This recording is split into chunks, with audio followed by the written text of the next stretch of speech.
Holy crab, that's a good dip.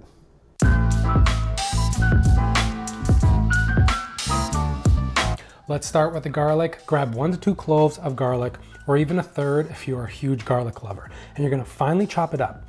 Now you're just gonna add a bit of salt and continue to chop. The salt is gonna help bring out some moisture, and the rough texture of the salt is gonna help turn the garlic into a paste. Now you're gonna go back and forth from chopping to mashing with the side of your knife, like I'm doing in the video.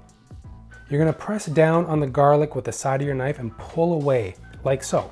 And you're gonna continue to do that until you get a nice paste. Next, finally chop up about 5 grams of fresh chives. Some will go into the dip, and the rest will be for garnish.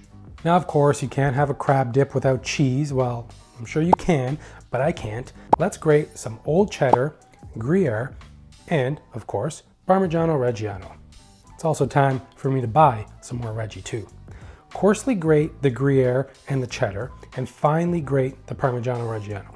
Now, it doesn't matter what you grate more or less of, as long as it is about 150 grams worth. And then just mix it up, and there you go, you have a nice 3-cheese blend. Next up, I have 400 grams of crab meat, close to a pound, and I'm just going to drain some of the liquid out and break up some of the meat. Depending on what brand you buy, you may have some larger chunks that you might just want to break up just a little bit. But having some nice little chunks is great in the dip and adds texture. Grab a large bowl and add 250 grams of cream cheese that has been left out to soften. Take it out from the fridge beforehand so it'll be easier to mix. Then add 60 grams of sour cream and 60 grams of mayonnaise and the juice of half a lemon. And this is optional, but a splash of white wine, maybe another splash, and then add the garlic paste, some of the chives, remember, we're saving some for garnish, and season with salt and freshly cracked pepper.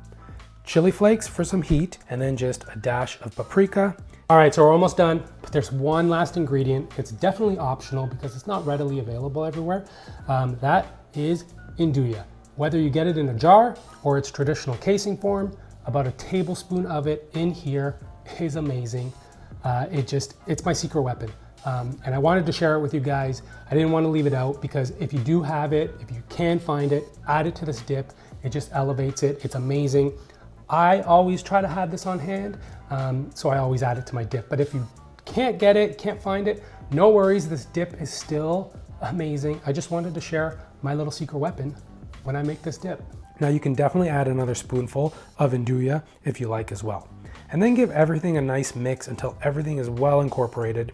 Make sure that that cream cheese is fully mixed in. Then we're gonna add the crab and most of the cheese blend. Save some because we're gonna put on top. And now you're gonna gently fold everything in.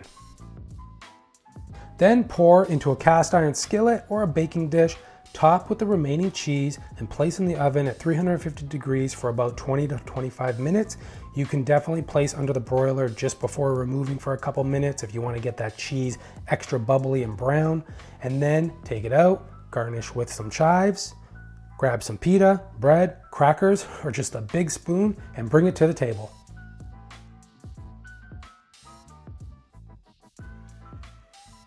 It's cheesy, it's crabby, it's delicious.